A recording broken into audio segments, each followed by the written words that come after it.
श्रोताहरू, happy space नामक ब्लगबाट प्राप्त गरेको यो सङ्कलित भिडियो प्रस्तुत गर्न गइरहेको छु।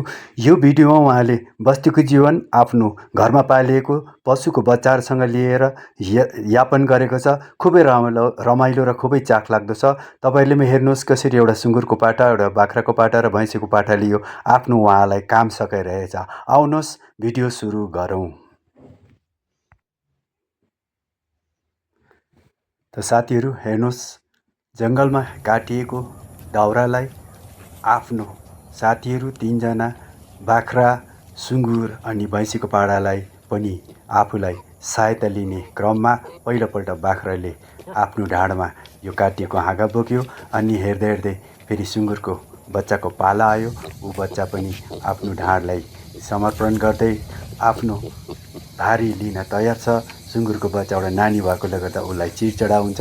ऊ घरिघरि रिसाउँछ र उसलाई छिटो छिटो भारी बाँध्नमा तत्पर भइरहेछ।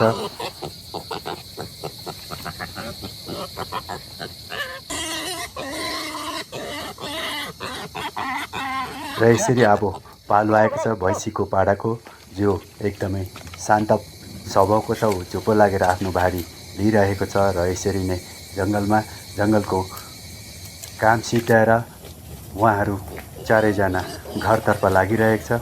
र घरतर्फ आउँदा कति पानी, खोल्चा, नाला बाटोसँगै उहाँ घरको तर्फ लागिरहेछ। बाख्रा पनि देखिरहनु भएको छ, सुँगुर पनि देखिरहनु भएको छ। आफ्नो भारी लिएर हतार साथ जाँदैछन् र यसरी नै धेरै लामो बाटो काट्दै काट्दै अलिक सजिलो बाटोमा आइपुगेको छ।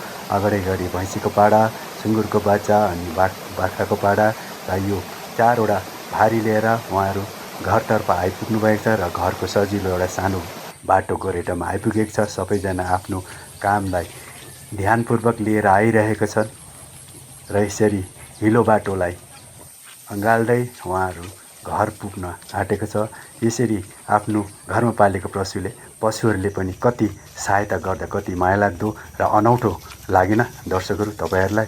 हेर्नुहोस् त, अब उहाँहरू आफ्नो यत्रो दाउराको सामान लिएर घरभित्रै आइपुग्नै आँटेको छ र आफ्नो सामानलाई अब झार्नमा तयार छ। र यसरी नै उहाँले पहिला आफ्नो भारी राख्नुभयो र त्यस्तै गरेर बाख्रा अगाडि बढिरहेछ। सर्वप्रथम बाख्राले आफ्नो सामान दाउरालाई दिँदैछ। बाख्रा शान्त स्वभावको छ। यसरी नै आफ्नो भारी बिसाउने क्रममा सर्वप्रथम बाख्राको पाठाले आफ्नो भारी सिधासँग मालिकलाई दिँदैछ।